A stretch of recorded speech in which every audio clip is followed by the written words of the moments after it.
lot of stuff, that's announced at these big keynotes doesn't work, or it takes a few years to work. And I Right. think what we're seeing now, these AI agents can work. And I think next level now is chaining together agents.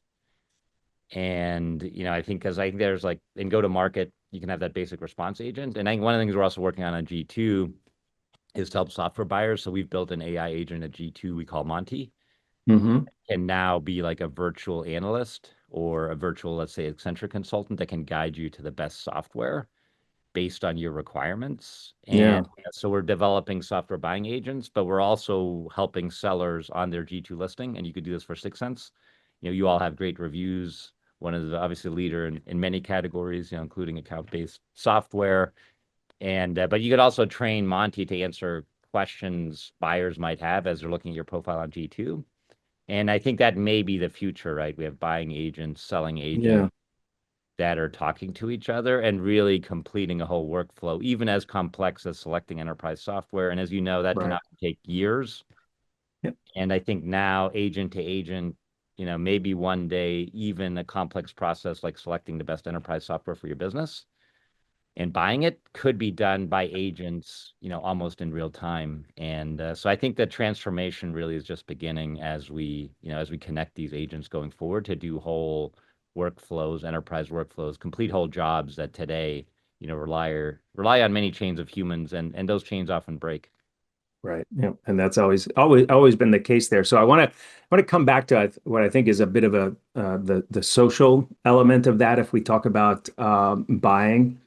And I want to dig into AI native and what AI native means. And as an introduction to that, I want to pose something that based on what you talked about a second ago. So if we think about those young people that we hire who are BDRs, SDRs in our business, um, and we think so what we have, I think, with AI now is the ability to think about why we're actually structured the way we're structured.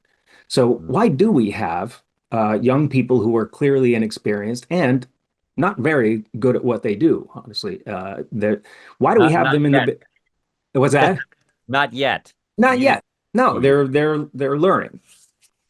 Why do we have them as the front line introduction of our business to potential customers? True. And the answer is because no matter how good they are, what they do is going to have a very low success rate because the thing that we're feeding them to do is not correct, right? This is not the right product. What we're delivering them, all these leads that we're delivering them, for instance, we know that most of them are of no value and are going nowhere. And so we don't put our expensive, high-powered AE on that, right? They come in way later once we've spent all of the time and energy going through this pile of what is mostly going to be rubbish, right? Mm, We don't have to do, I mean, we can ask the question, right? Does it have to be that way? mm. Or is it not just that we get through those things faster or better or in a more automated way?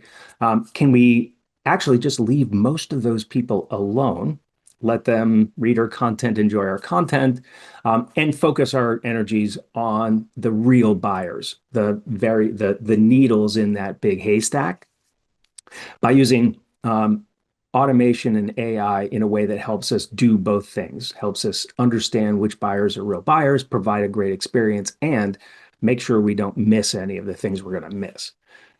But that requires like an AI native mindset, not just in the builders of the AI, but in the people who are using it in the like go-to-market functions. So anyway, long way of introducing. I wanted to talk a little bit about what AI native means to you, and if I've touched on any of it in what I said, or if you've got something completely different in mind. Yeah, no, I think you made some great points there, Kerry, that we can really structurally, potentially improve. And I think you're right. I mean, in some ways, it's kind of absurd that, we put the first impression a lot of prospects are going to get from us are from our most junior people Yep. that probably understand the customer the least and know the least about our products. But you're right, because of the efficiency or the inefficiency of leads traditionally, we can't put a highly qualified person on it because it's just too expensive. And I think, I mean, there's a couple points there. And I think I agree. In the age of AI, we can much better score leads and prospects, right, and digitally qualify them. And I know that's one of the areas of partnership also between Sixth Sense and G2. We provide intent data, obviously more Hmm. bottom up level. I think you have a lot of intent data, but now I think in a system like Sixth Sense, you can actually digitally score that lead, that That's right. prospect in real time. Yep. And so one, you might figure out, wow, this one is so qualified. It fits our ICP perfectly. They have the exact pain that we're great at solving. Let's go to our best AE right away, right? I think one, that becomes an option.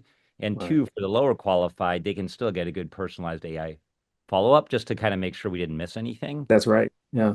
Give them some information, maybe even let them, like a lot of times it's also good you disqualify them, like, hey, I think our solution probably isn't for you based on what you're looking for, your company size. But the AI agent can confirm that and make sure you don't miss any. And then the good ones can be scored by AI, go right to the perfect AE or the perfect follow-up. And actually that AE can get better guidance Hmm. because they can also get all those AI insights on that account, that prospect, why they're super highly qualified, what their digital behavior has been, what topics are they interested in, what competitors are they looking at. So not only can you route it to the right person when it's super qualified, but you can give that, even that great AE, give them much better data, much better information on that account. So when they do Yeah. talk to them, it's a great conversation. And I am just kind of B2B, and there've been some funny videos. If you compare this, like I said, I'm here in Vegas, right? You walk into Louis Vuitton, and they have like a concierge at the front door, and like B2C, we're going to get the best Right. possible experience from the moment you walk in, and it's just a Yeah. delightful experience. And in B2B, I think you're right. We kind of traditionally have done the opposite. And I think with AI, we can really transform that, to one, make sure everyone gets good answers in real time, and then two, make sure with AI scoring, we can route the really qualified prospects leads to the best person right away. So I think, yeah, it probably will totally change the game. And ultimately, probably the most important thing, our prospects, our customers just have a much better experience than they do Right. right now.